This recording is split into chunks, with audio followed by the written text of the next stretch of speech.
They always say it starts with a feeling. A shiver. A glance. Something you can't quite explain until it's too late to turn back. My name is Evelyn Hargrove. I was 66 the day my grandson stopped being my grandson. It was a Tuesday. Late October. You could tell the cold was trying to settle in for the season. I remember because I was tying my rain scarf in the mirror when the first thunder cracked far off in the distance.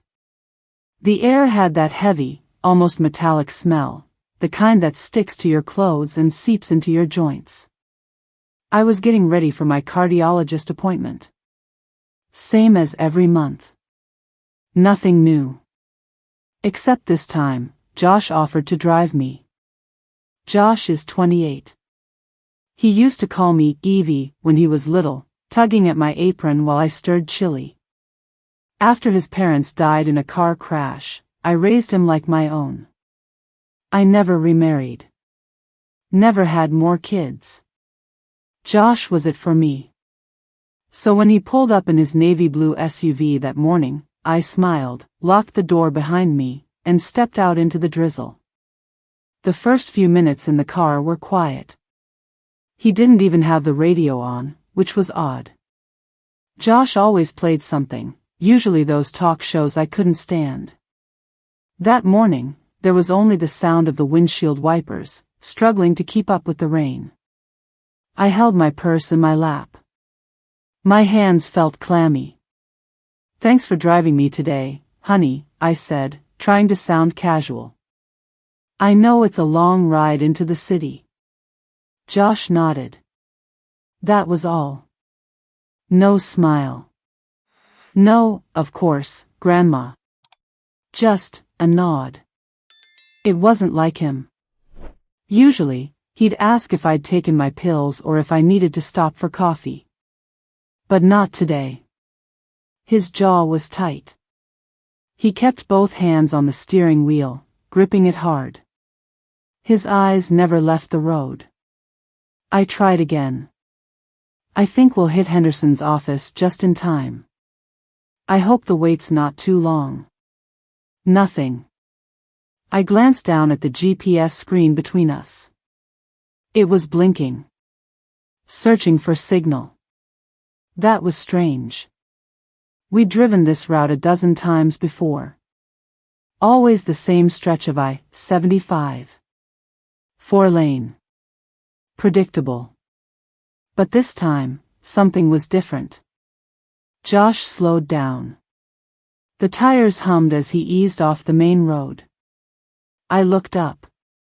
We were turning left onto a narrow gravel path, framed by trees and fog. No signs. No houses. No reason. "Josh?" I said gently. "Why are we getting off here?" Still no answer. Just the crunch of rocks beneath the tires. I looked out the window. All I could see were fields, wet, empty, and stretching out endlessly. A line of telephone poles ran parallel to the road, but no wires hung between them. Something in my stomach turned cold. "Is this a shortcut?" I asked, even though I knew better. "Because it looks like we're headed nowhere." Still no response. Josh's face was stone. He looked older in that moment. Harder. Like someone I didn't recognize. I reached for the dashboard, instinctively checking the GPS again. Still no signal. The rain picked up, hitting the roof in hard, staccato thuds. "You sure this is the right way?" He didn't even blink. I swallowed hard and leaned back in my seat. The car smelled faintly of fast food grease and wet carpet. The vents pushed out lukewarm air. My scarf felt damp against my neck. Then, Josh did something that sent a chill through me. He turned off the engine. We were parked now, in what looked like an abandoned lot. No pavement. Just gravel and puddles and open space, surrounded by miles of nothing.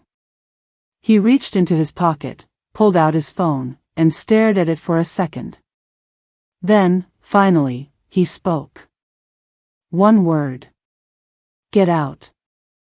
I turned to him slowly, blinking like I hadn't heard right. What did you say? Josh finally looked at me. Dead in the eye.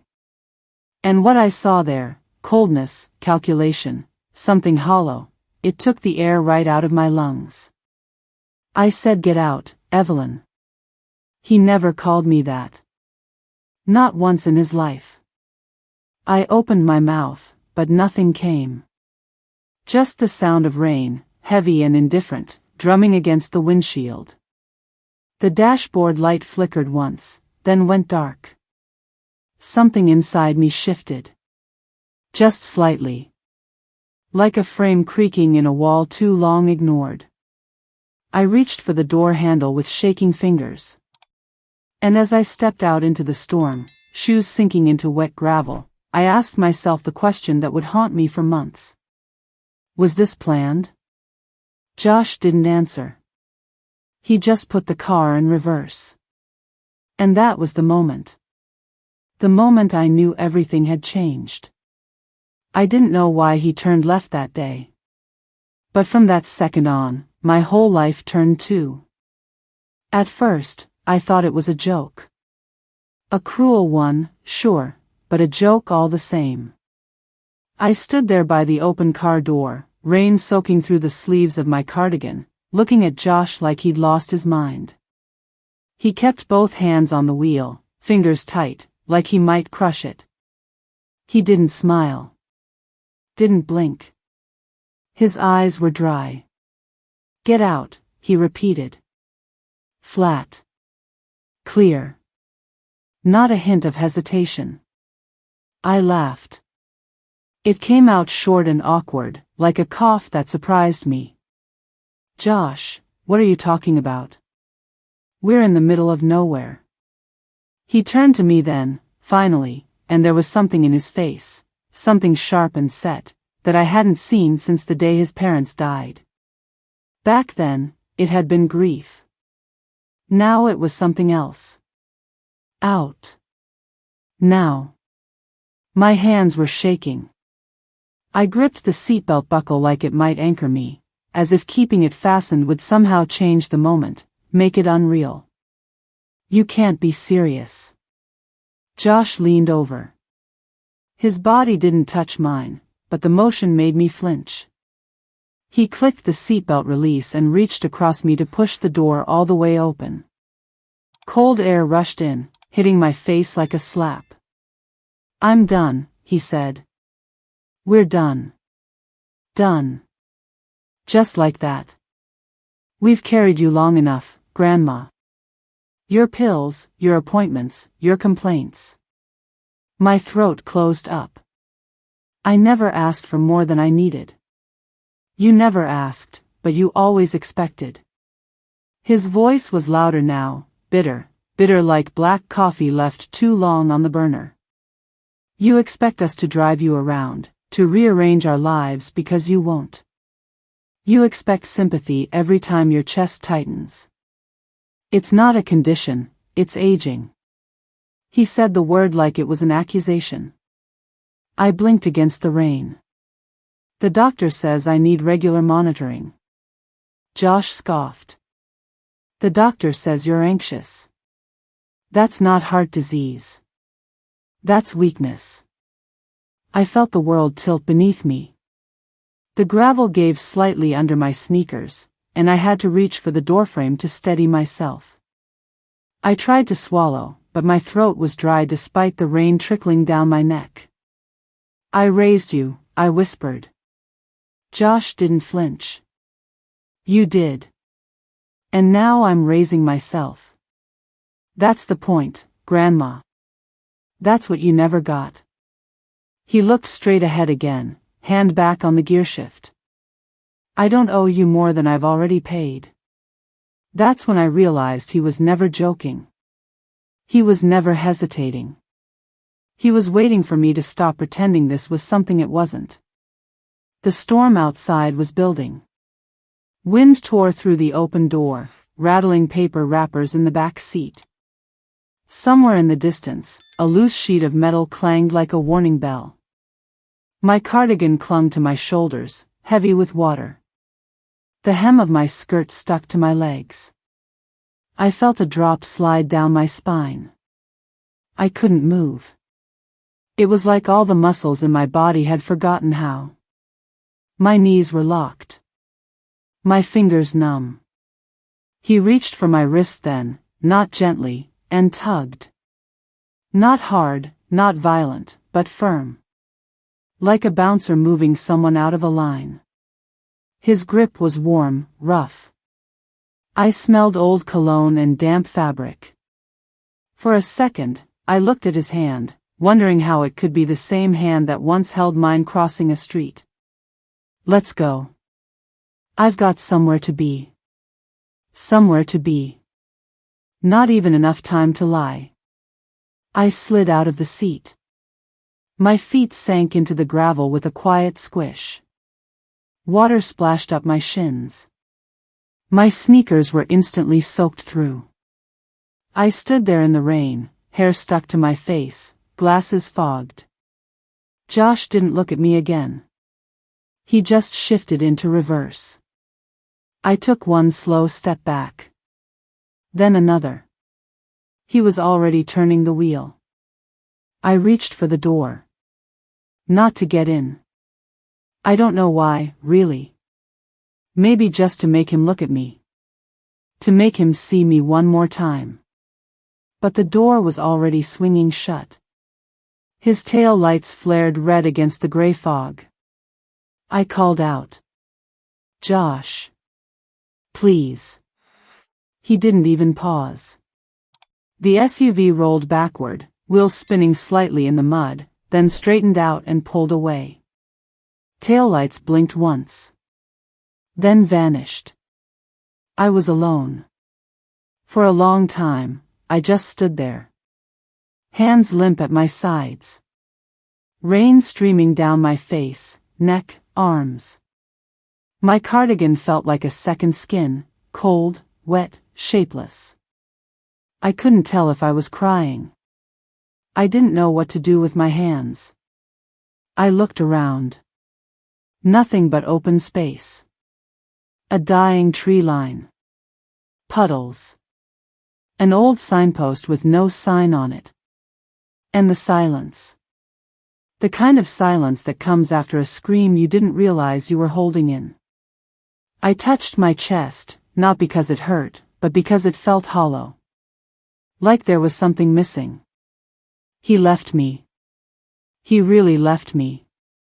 No explanations. No goodbyes. And that's what stayed with me most. I didn't hear a goodbye. I only heard the door shut behind me. The car was gone. I stood there in the middle of that forgotten lot, my breath fogging in front of me, though the rain was too cold to let it linger. All around me, water churned into the gravel, pooling in shallow dents like tiny lakes. My shoes made sucking sounds when I shifted my weight. The sky pressed down, dark and swollen, like it might split open again at any moment. I didn't move for a long time. When you're abandoned like that, left without warning, without explanation, it doesn't feel real at first. It feels like the air has changed around you. Like time stutters. I reached into my purse with numb fingers. My phone was there, thank God, wrapped in a plastic sandwich bag like always. A trick my neighbor Martha had taught me for stormy days. I pressed the side button. The screen lit up. No signal. I lifted it higher, arms stretched toward the sky, like that would help. Still nothing. The wind picked up. It carried that smell I can't forget, the mix of wet asphalt, diesel, and something sour underneath. Maybe it was the mud. Or maybe it was me. A truck roared by somewhere in the distance, muffled, like it was underwater. I turned in a slow circle. There was no road sign. No mailbox. Just open land and gray sky, and the faint outline of a single flickering light far ahead. It could have been anything. A porch. A street lamp. A mistake. But it was the only thing I had.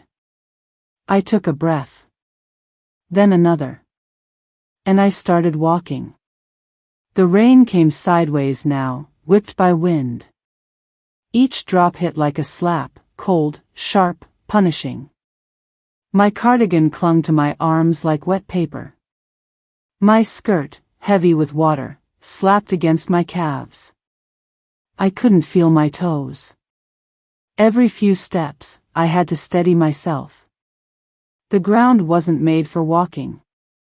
Gravel gave way to soft dirt, then to patches of uneven grass that snagged my shoes. My knees ached, sharp and steady, like they'd been waiting for this moment to remind me of their age. I kept my eyes on the light. It flickered once. I nearly panicked, thinking it was going to disappear altogether. I don't remember crying. At some point, the tears must have started, maybe when the wind pushed back so hard it felt like I was walking through water. Or when I tripped over nothing and had to catch myself, palms scraping against a rock. But the tears were there, mixing with the rain. I tasted salt. I remember thinking how ridiculous I must have looked. A woman in her 60s, soaked through, makeup smeared, mascara stinging my eyes. I hadn't even thought to grab an umbrella. I'd been in such a rush that morning, worried about being late to the appointment. It all felt so far away now. The calendar, the doctor, the lunch I packed and left in the fridge. I'd packed fruit and a sandwich.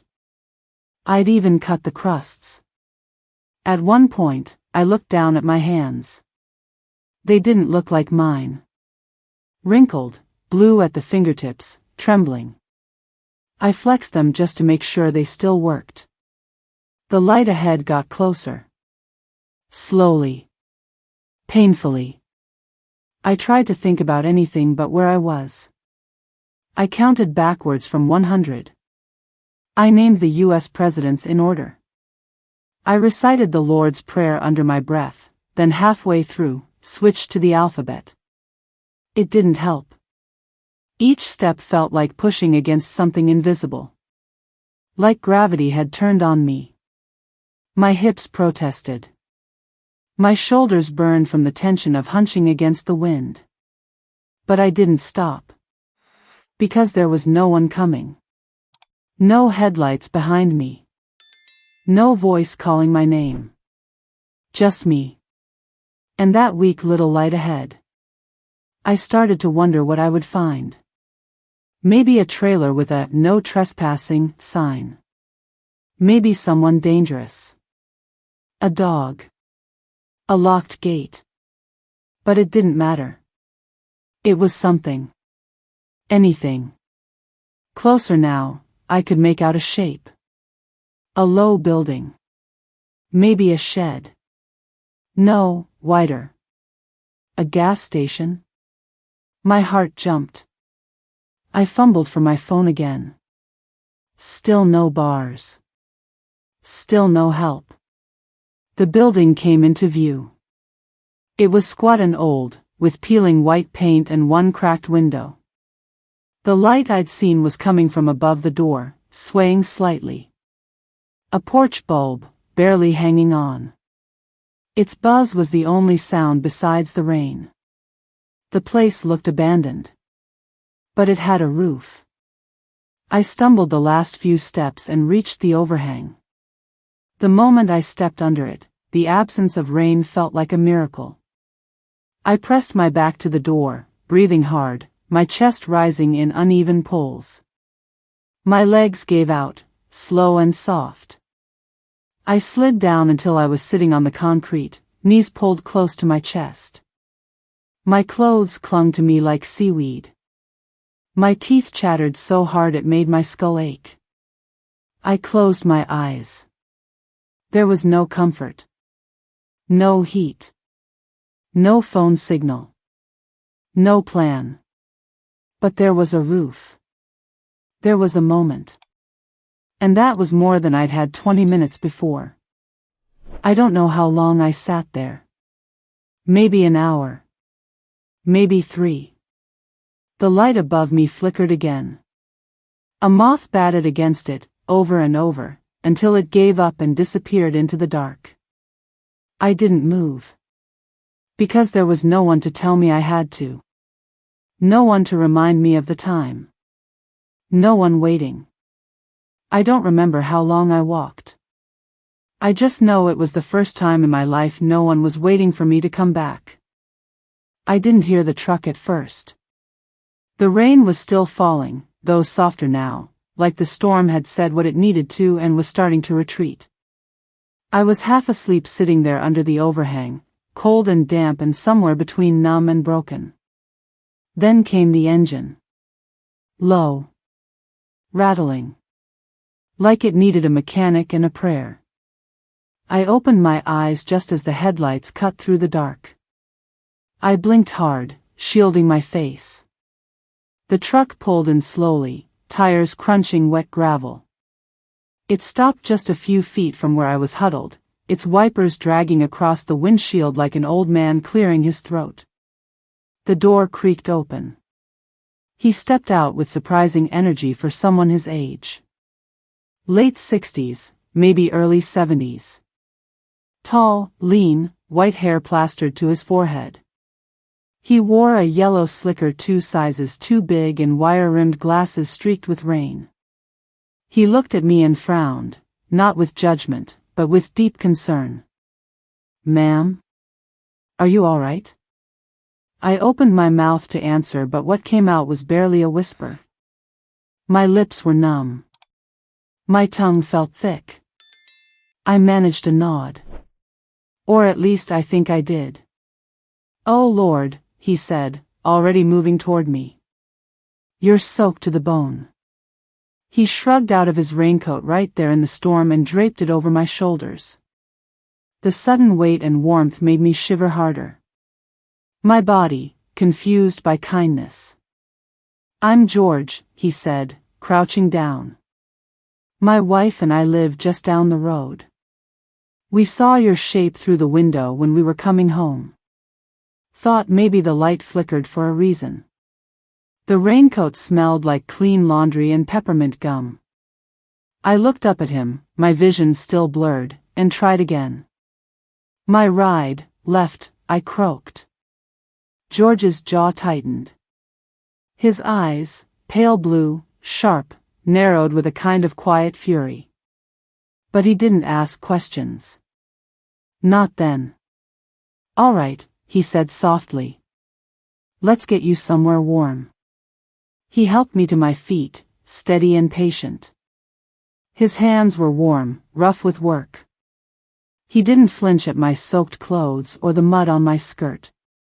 He opened the passenger door of his truck like it was the most normal thing in the world, like picking up stranded women in storms was just part of the week. Inside, the cab was old but clean.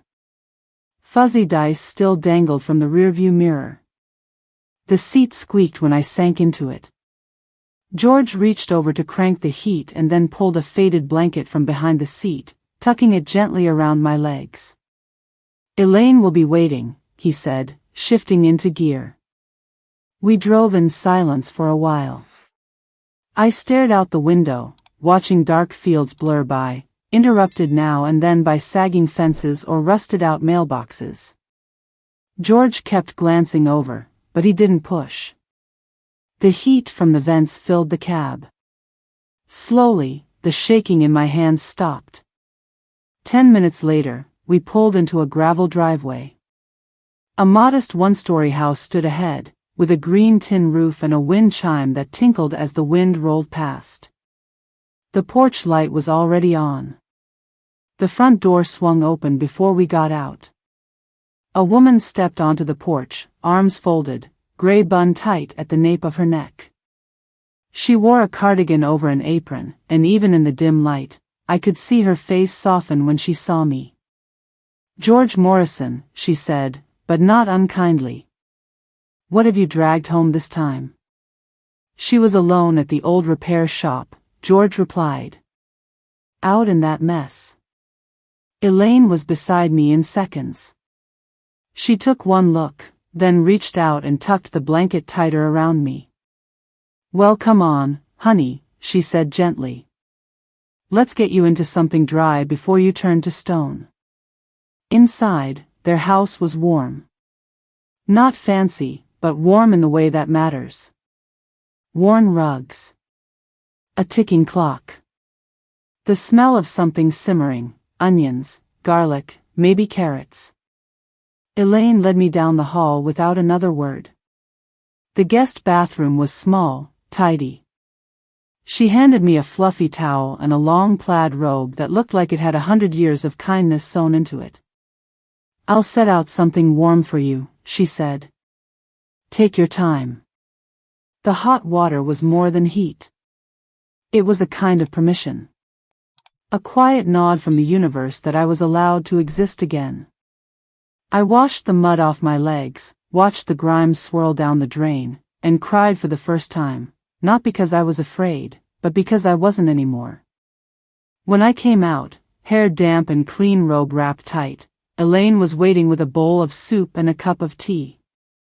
The living room was soft with lamplight. George sat on the couch with a book open, pretending not to watch me. The soup was thick with lentils and squash. A slice of buttered toast sat on the side of the tray. The first spoonful made me feel like I might fall apart completely. But I didn't. Elaine didn't ask who I was. Not yet. Not why I'd been out there alone or why my hands had the tremble of someone who'd been carrying grief far too long. She just handed me the tea and said, "No need to talk tonight. Tomorrow's fine." I nodded. Because if I spoke, I might unravel. I sat on their couch, wrapped in a robe and a stranger's mercy, the sound of their dog's slow breathing in the next room, the clock ticking gently on the mantel. And I realized something I wasn't ready to say out loud yet. I'd never known kindness that didn't come with a price tag. That night, I slept in a stranger's guest room. The door creaked softly as Elaine led me in. The light from the hallway spilled across the carpet in a warm strip before she switched on a small lamp by the bed. The room was simple. Cream walls. A floral painting above the dresser. A worn rug in muted colors. It smelled faintly of lavender, like fresh laundry folded carefully and tucked away for company that never came. The bed was already made. Not hastily, but with intention. The kind of care you take when you believe someone might need comfort before they even know it. I put a hot water bottle at the foot, Elaine said, smoothing the corner of the quilt. And there's extra blankets in the closet, just in case. I nodded. I hadn't said more than a handful of words since arriving. My throat still felt tight, my body humming from the leftover shock, like I'd been holding my breath all day. Sleep as long as you need, she added, giving me a quick pat on the arm before turning off the light. We'll figure things out tomorrow. The door closed with a soft click. I stood there in silence for a moment. Just listening. The quiet wasn't empty. It was full of things. The ticking of a wall clock. The low hum of a heater vent. The wind pressing gently against the windowpane. In the distance, I heard the soft creak of the floorboards under George's feet, the rhythmic clink of dishes being put away. It had been years since I'd been in a home that sounded like safety. I peeled back the quilt and slid under the sheets. They were cool at first, but the warmth from the water bottle spread through my feet like a gentle nudge. The pillow cradled my head so perfectly, I could have sworn someone had fluffed it just for me. And then it hit me. The smell. That quiet scent of detergent and fabric softener, of a bed made not out of obligation, but out of care. It was too much. My eyes burned. I turned my face into the pillow, trying to muffle the sob that came out anyway. Then another. And another. I didn't cry loud. But I cried hard. Not because I was afraid. Not anymore. I cried because it had been so long since I felt like I was allowed to rest. I cried for the nights I spent sleeping in a recliner so Josh could have the bed when he had the flu. For the years I'd budgeted pills against groceries. For the way I'd tiptoed around my own kitchen once his wife moved in, afraid of being called in the way. I cried for the version of myself I had smothered to make space for the people I loved. And now here I was. In a stranger's house. Warm. Federal safe. And somehow, it didn't feel like safety. It felt like loss. The ache wasn't just from my joints or the cold finally leaving my bones. It was grief. Raw and full-bodied. The grief of realizing I'd poured everything I had into someone who could leave me without looking back. I thought about the day Josh came home from school with bruises and didn't want to talk. I made his favorite chicken noodle soup, sat beside him in silence, and let him cry when he finally broke. I never asked who did it. I just held him. I thought about his high school graduation.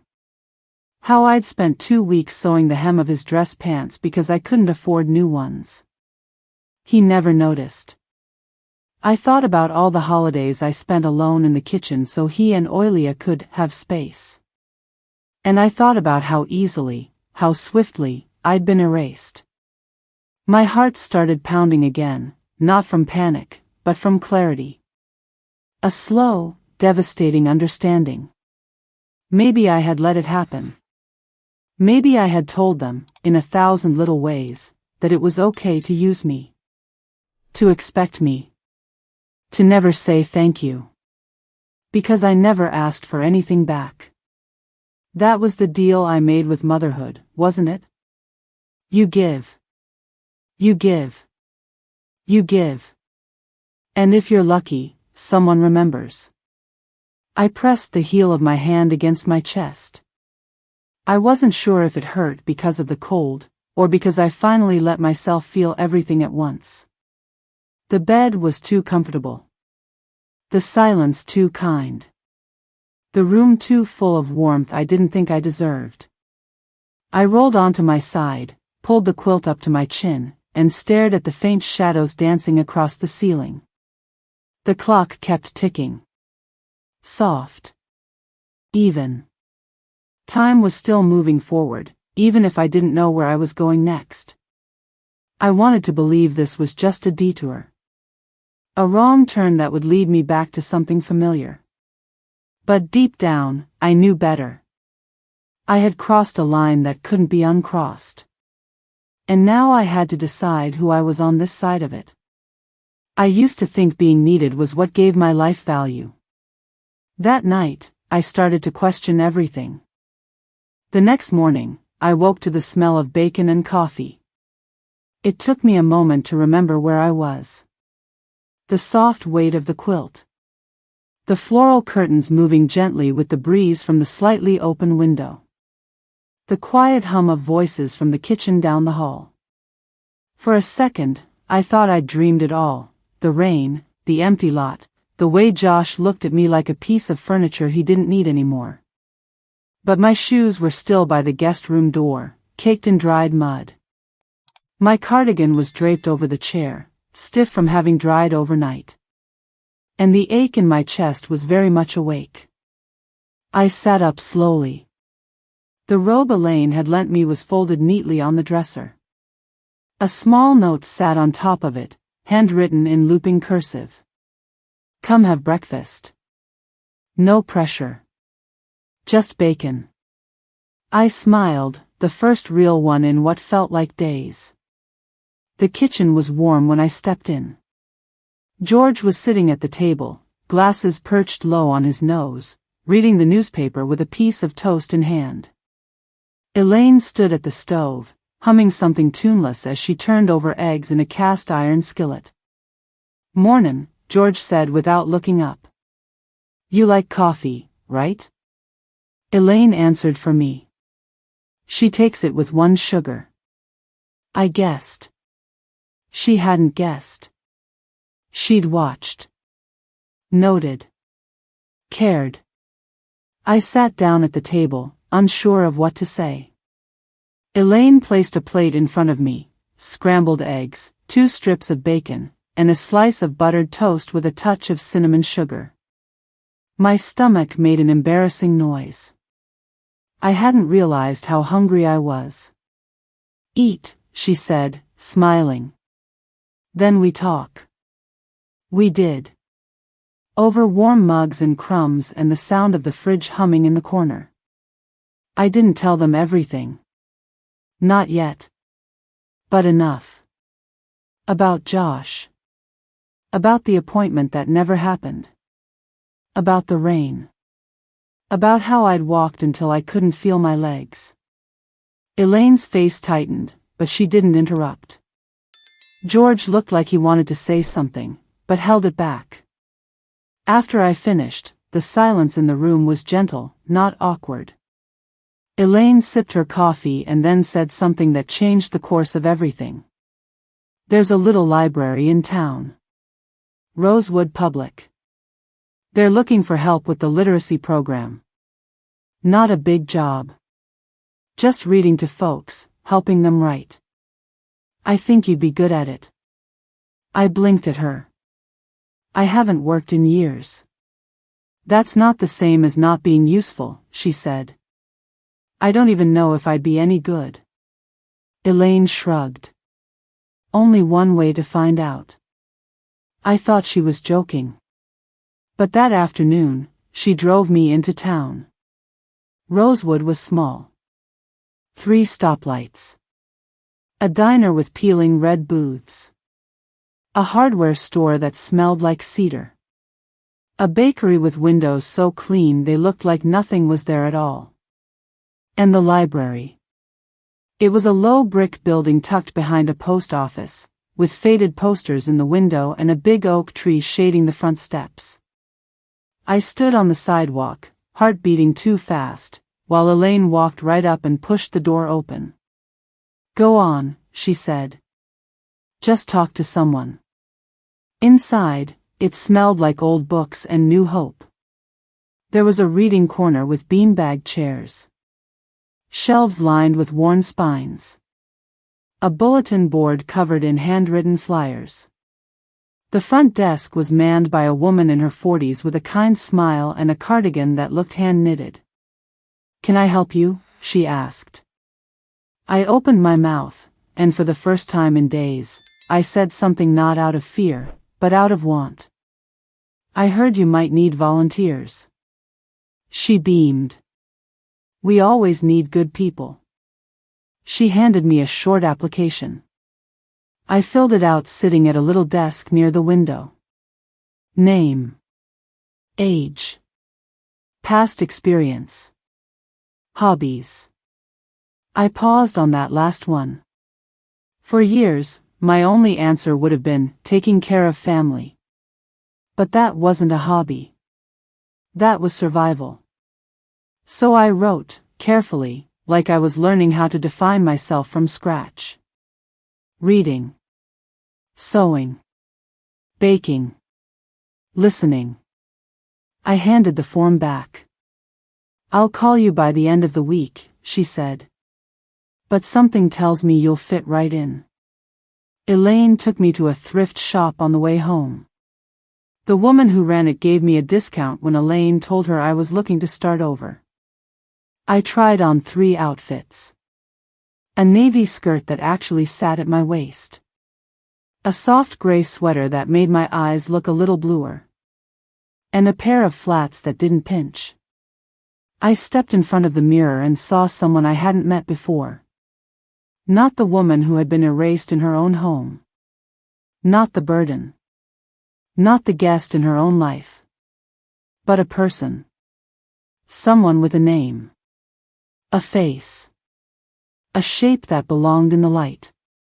For the first time in years, I was wearing something not to please anyone else, but because it finally fit who I was. The first time Frank read a full sentence out loud, his voice shook like a loose window in the wind. We were sitting in the back corner of the Rosewood Library, at a small round table tucked between shelves marked Biography and large print. The light from the window beside us slanted in at just the right angle to make the dust dance in slow circles. Frank had brought his own pencil. Yellow, freshly sharpened, with teeth marks along the end. He tapped it nervously against the workbook. "I ain't read out loud since, ever," he muttered. "That's all right," I said. "No one's listening but me." He grunted. Not quite belief, not quite refusal. The book in front of him was a level 1 adult reader. Simple sentences.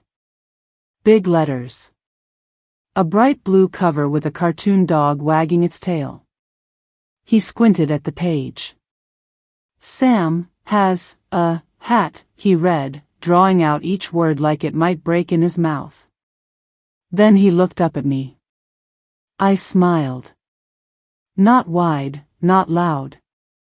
Just enough. "See? You did it." Frank stared at the book like it had insulted him. Then back at me. "That ain't real reading." "It's real to me." He didn't say anything after that. Just went back to the page and read it again. This time a little quicker. This time without stumbling. Frank was 72. He had worked in construction since he was 15. Could build a deck blindfolded. Could fix a leaky roof in a snowstorm.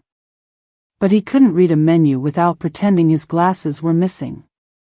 His hands were calloused and cracked, with dark half-moons under the nails.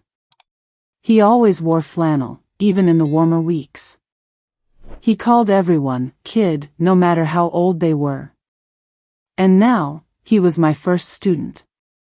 Every Tuesday and Thursday afternoon, we met in the same corner. The library smelled like paper and wood polish. The coffee machine near the front desk gurgled sometimes, letting out a hiss like it was clearing its throat. Some days were better than others. There were times Frank would curse under his breath, slam the workbook shut, and threaten to quit. "I'm too damn old," he'd say. And I'd just nod. Let the silence sit for a minute. Then I'd slide the book back toward him. Start from page 5. Let's read about Sam's cat this time. He always came back. I started bringing small things. Cinnamon candies in my purse. A thermos of chamomile tea. One time, I brought a notebook with his name written on the front in block letters. He touched it like it was glass. "I ain't had my name written out like that since high school," he said. "Time to start writing your own then," I replied. He didn't smile. But he took the notebook home. With every session, something in me changed too. It wasn't loud or sudden. It was quiet. Steady. Like water filling a basin. I was doing something that mattered. Not just keeping someone company. Not just staying out of the way. But teaching. Guiding. Witnessing. The pride I felt watching Frank read the word, because, without asking for help, wasn't small. It filled me up in places I didn't know were still empty. And the thing was, I didn't need him to thank me. I didn't need anyone to notice. Because for once, I wasn't giving from guilt. I wasn't performing usefulness to prove I deserved to be included. I was simply helping someone grow. And in doing that, I was finally growing too. Sometimes after our sessions, I'd stay late. Shelve a few books. Chat with the librarian. Run my hand along the smooth spines and wonder how long it had been since I read something for pleasure. One evening, I pulled a book from the shelf titled, "Starting Over at Any Age." I laughed under my breath. Then I checked it out. That night, I made myself dinner in Elaine's kitchen while she was out tending the tomatoes. Pan-fried potatoes. Scrambled eggs with herbs. Nothing fancy, but it tasted like effort, not obligation. George came in halfway through and poured me a glass of lemonade. We didn't talk about the past. We didn't need to. Some people just know where the bruises are without asking. I wrote in my journal later. Frank read a full paragraph today. He stopped after each line, like testing the ice before walking on it. I didn't help. I let him step. I closed the notebook and sat with that sentence for a while. Frank wasn't just learning letters. He was reclaiming a part of himself. And maybe I was doing the same. Not the part Josh knew. Not the part that belonged to someone else's kitchen or someone else's mood swings. But a new part. One that existed in this town. In this library. At that round table in the back. One that didn't ask permission. One that didn't need to be needed to feel real. Frank was learning to read. And I was learning to live without needing anyone to pity me. It was a Wednesday when the past found me. The library was quieter than usual. Rain was tapping softly at the windows like a polite visitor, and the smell of damp wood had settled into the air. I had just finished sorting a stack of beginner readers when Melissa, the librarian, waved me over. "There was a call for you," she said gently. "Someone named Betty. Said she was a neighbor of yours?" I froze. The name hit like a cold breath on the back of my neck. Betty. I hadn't heard that name in months. Years, even. She used to live 2 doors down from me in the old neighborhood. Wore hot pink lipstick and had a chihuahua named Bingo who barked at leaves. We weren't close, but close enough that she'd drop off leftovers wrapped in foil with scribbled instructions. I once gave her a ride to the ER when she slipped on her porch. That kind of neighbor. Melissa tilted her head. She said it was urgent. Something about someone named Lance? I nodded slowly. Okay, I said. Thanks. I walked to the staff room in a haze. The tiny couch by the microwave sat empty. My tea was still steeping on the table, the tag of the bag floating in the warm, amber water. I picked up my phone. 2 missed calls.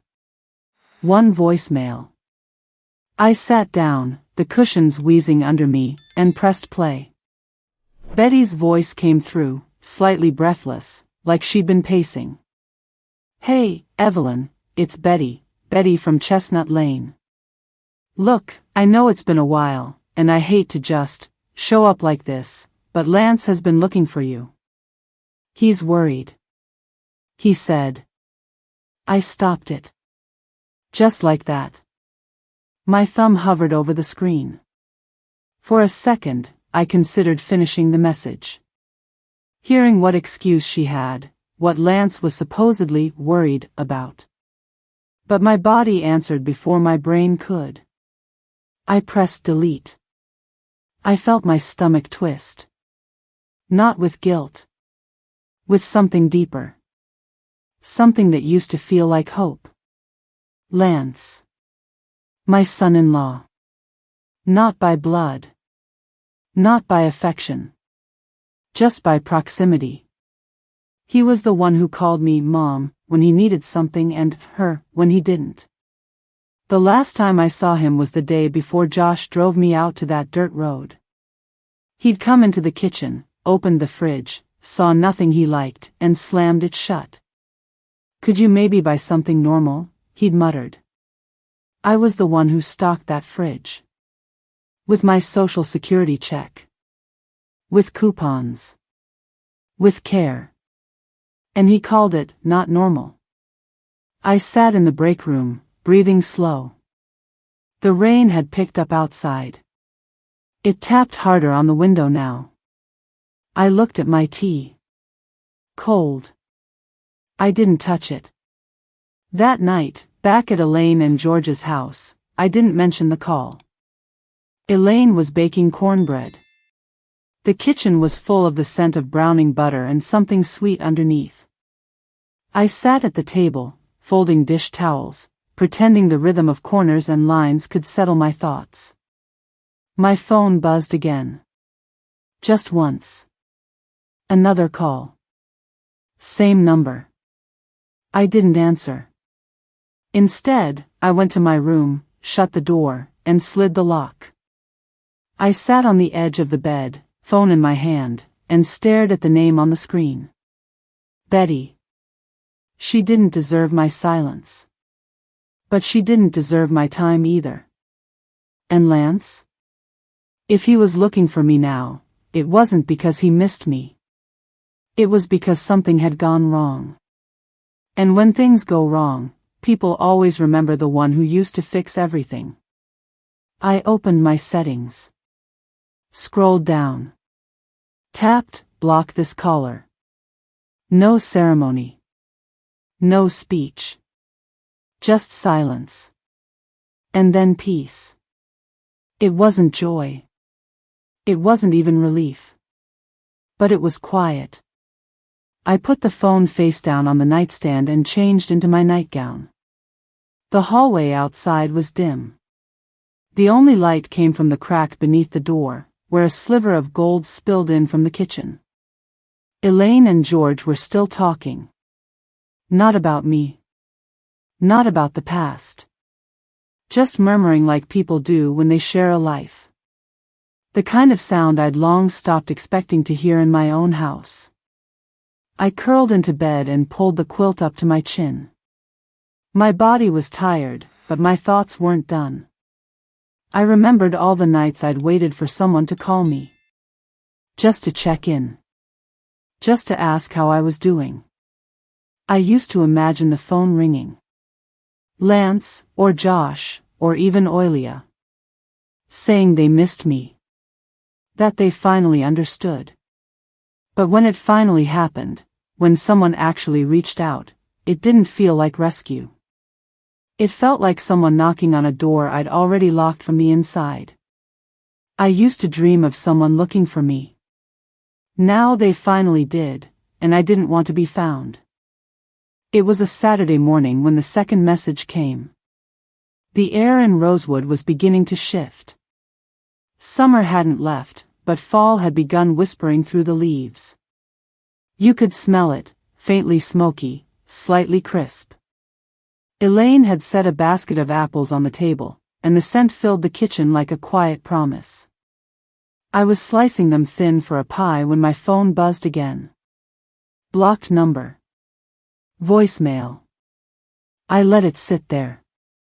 I didn't listen to it until later that night. The house was still.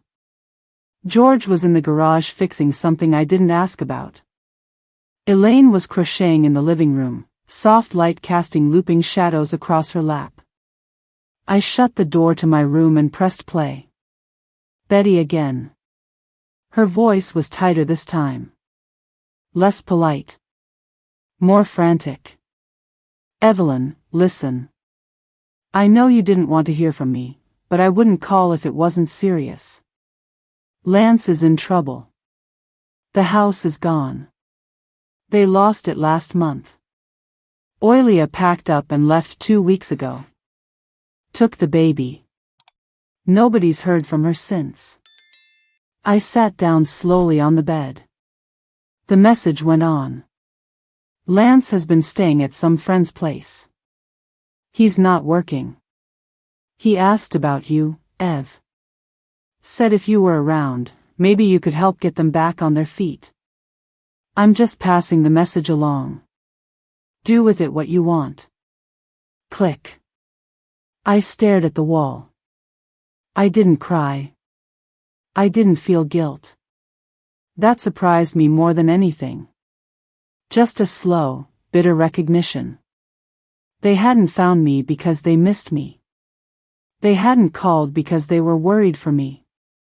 They were calling because the wheels had come off their lives, and I had always been the spare. Not a person. A patch. A crutch. The one who always came when they didn't know what else to do. And for years, I had answered. I was the one who bought diapers when their credit cards bounced.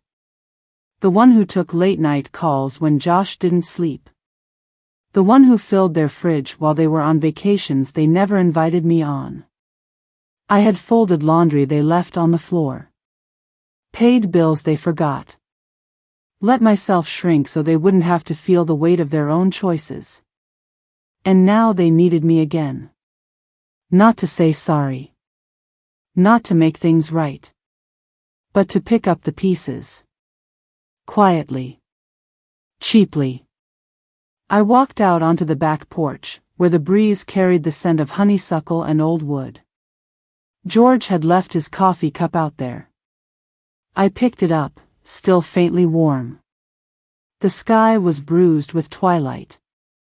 A single star was just beginning to show. I sat in the rocker and watched the leaves move like soft applause in the trees. Would I have answered that call a year ago? Without hesitation. I'd have packed a bag, apologized to whoever I was staying with, and headed right back into the fire. Because I thought that's what love looked like. Now I knew better. Love isn't asking someone to set themselves on fire so you can stay warm. It's not disappearing until you need saving. I took a sip of the cold coffee and let the bitterness sit on my tongue. It wasn't that I didn't care about Lance or Josh or even Oilia. It's just that I had finally started caring about myself more. I thought about the look in Frank's eyes when he spelled daughter correctly without needing my help.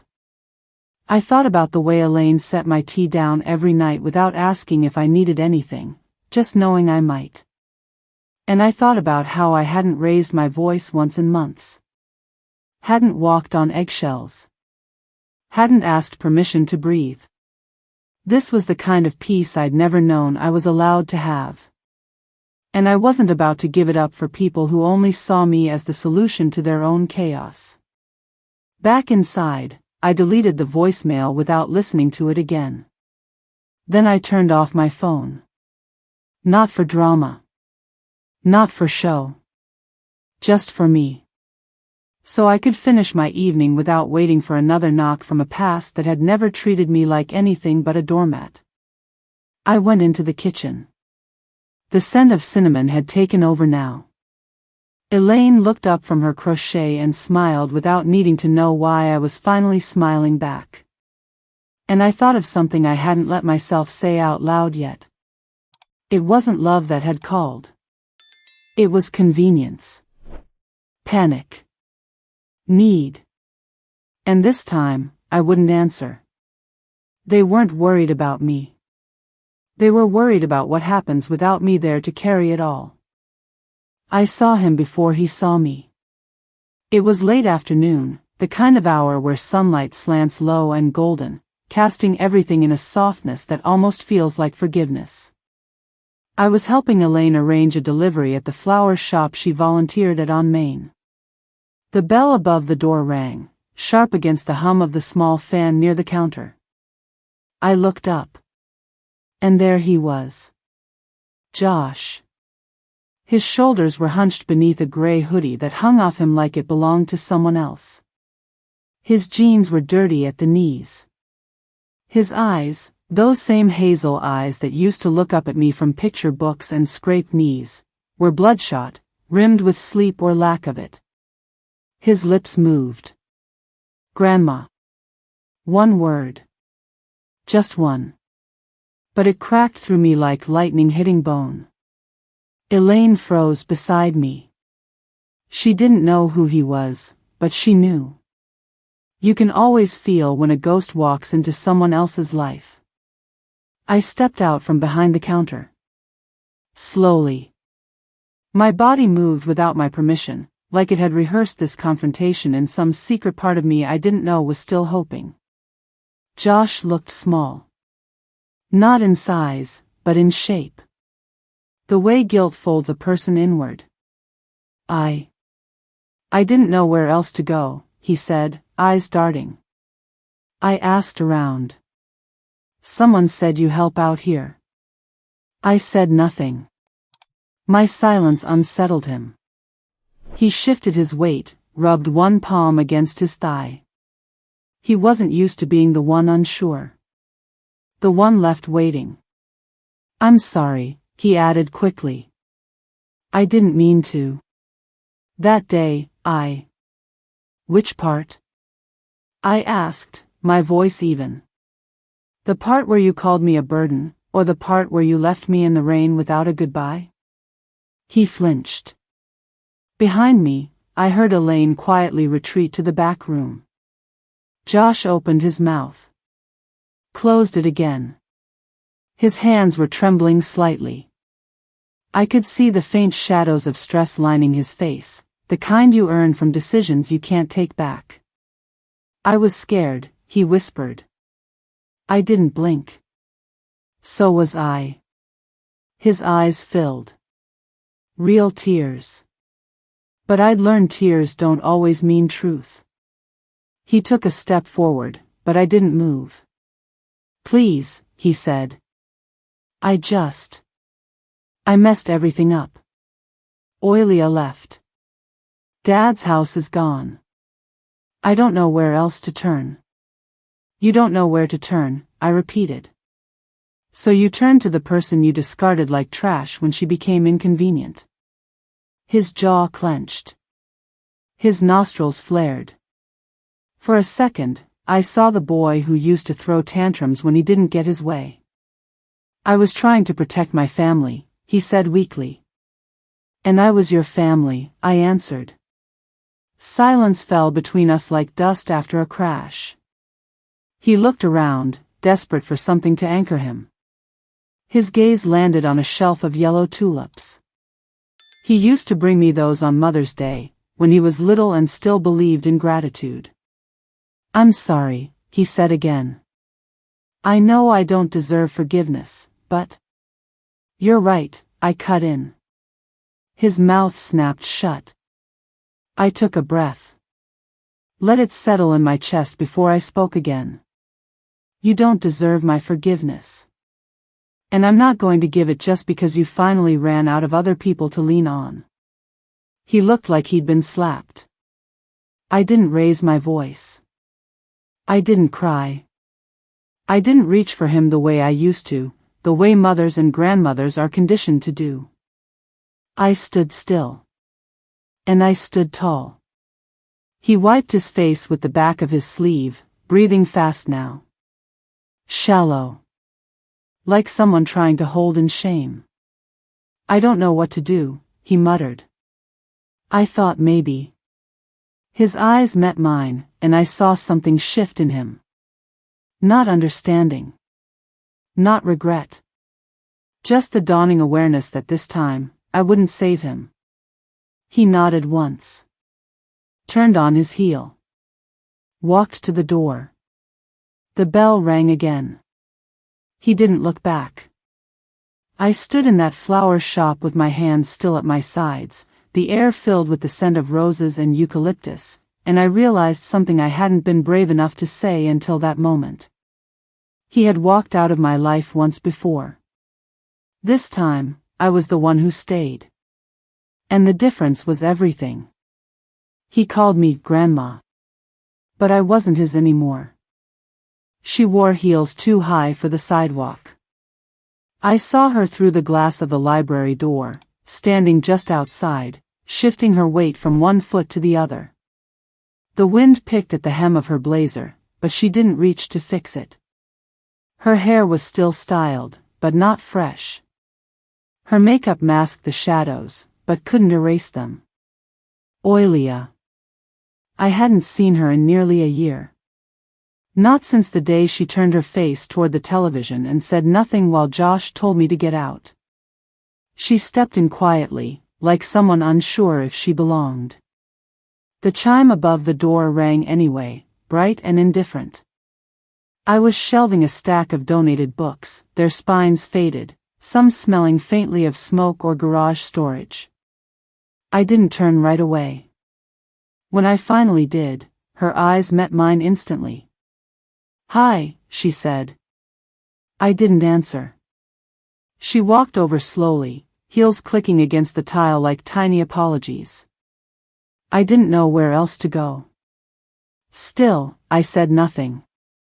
She stood in front of me now, too close for comfort, not close enough for history. Her perfume was different. Sharper. Expensive in a trying way. But beneath it, I could still smell exhaustion. "I'm not here to argue," she said quickly.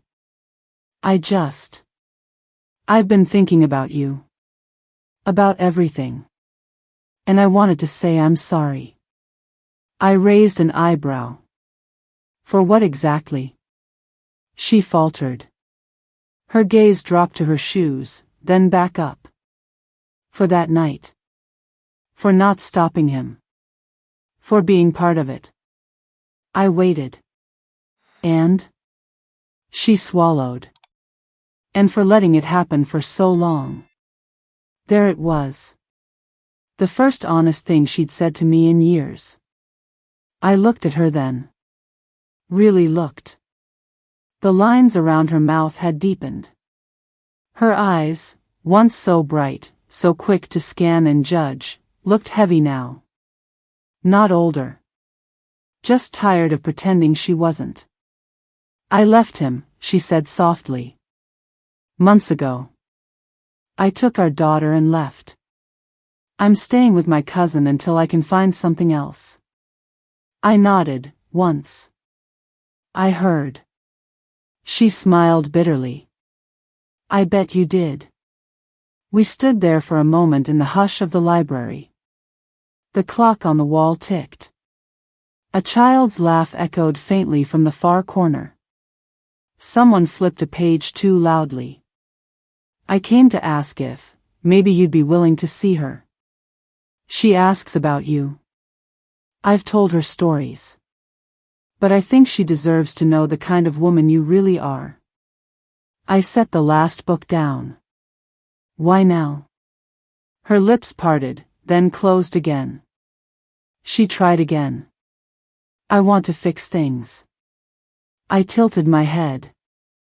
"Do you even remember what he said to me? That night?" Her shoulders dropped.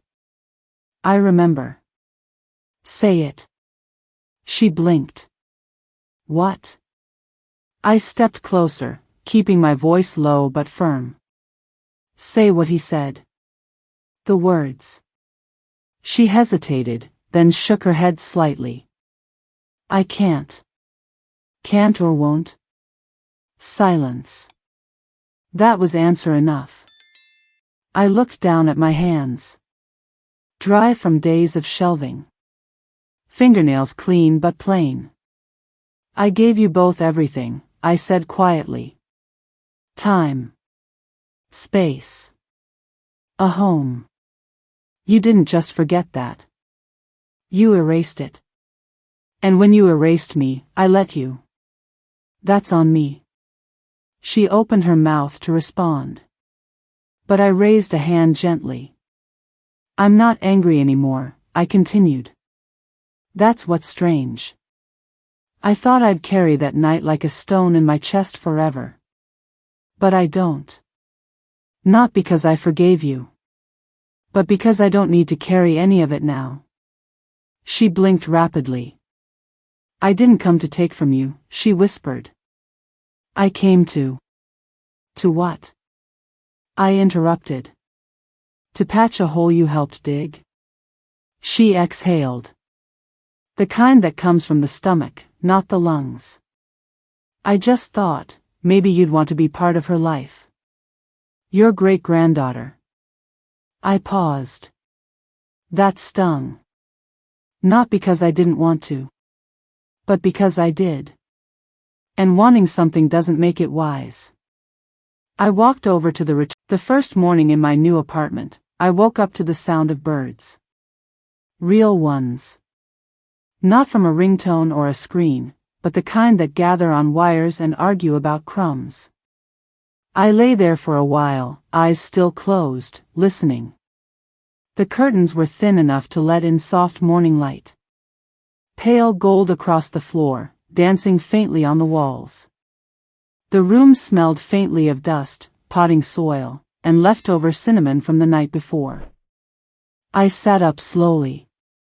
No one needed me. No one expected anything. It was strange. And beautiful. My apartment isn't large. A single-bedroom corner unit above a bakery.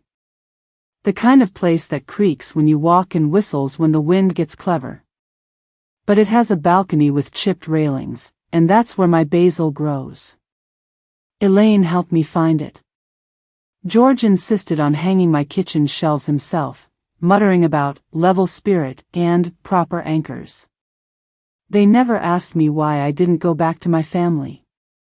They never suggested I should. Sometimes love looks like a quiet place to sit and be. I make my own coffee now. Strong, with cream and just a pinch of nutmeg. I write in a notebook every morning. Nothing poetic. Just little things. The tomatoes are coming in slower this week. Frank got through a whole chapter today without asking once. The silence in this room isn't loneliness. It's mine. I still volunteer at the library.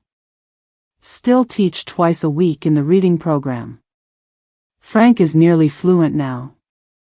He reads the newspaper out loud, sometimes with a voice like he's doing radio. He cracks jokes under his breath and blushes when I laugh. Last Tuesday, he brought someone new. A man named Victor. 68. Retired mechanic. Said he'd never needed to read much until his grandkids started texting him things he couldn't understand. I hate feeling dumb, Victor mumbled. You're not, I told him. Feels like it, he said, rubbing the back of his neck. Then let's prove that feeling wrong. We opened a book. Page 1. Sam has a cat.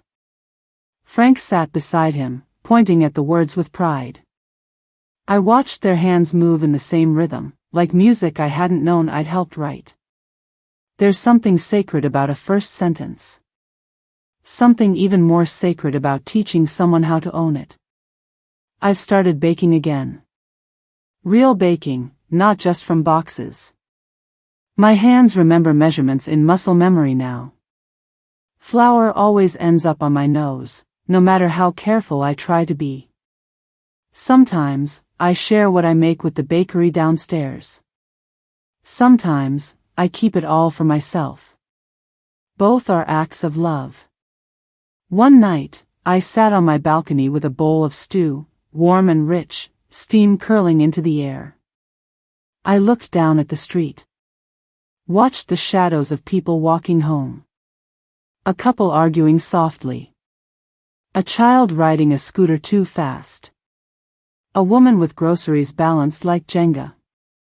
I wasn't part of their lives. But I wasn't invisible. I was just here. And that was enough. I never went back. Not to the house. Not to Josh. Not to the version of me that believed love meant staying no matter the cost. They never called again. And I never chased the silence. There are photos in my drawer. Old ones. I don't throw them away. But I don't take them out either. Some chapters belong closed. Not torn. Not burned. Just shelved. The people who hurt me will probably never understand what they did. But I don't need their understanding to live freely. I don't need closure when I've opened new doors. One afternoon, as I was tidying the small reading corner in the library, I caught sight of my reflection in the window. Sunlight on my face. A stack of books in my hands. Lines around my mouth from laughter and time. I didn't look strong. I didn't look young. I looked like someone who had written herself out of the margins. Frank tapped on my shoulder. "You ready for Victor?" he asked. Of course, I smiled. He handed me a dog-eared paperback. The cover torn, but the pages still whole. "You're starting him on this?" I asked. "Page 1, he said. I opened it. Cleared my throat. "Let's begin." And I thought. This is my life now. Not as someone's footnote. Not as someone's backup plan. But as someone whose story is still being written, by her own hand. I didn't forgive. I didn't take revenge. I lived. And sometimes, that's the only answer anyone needs.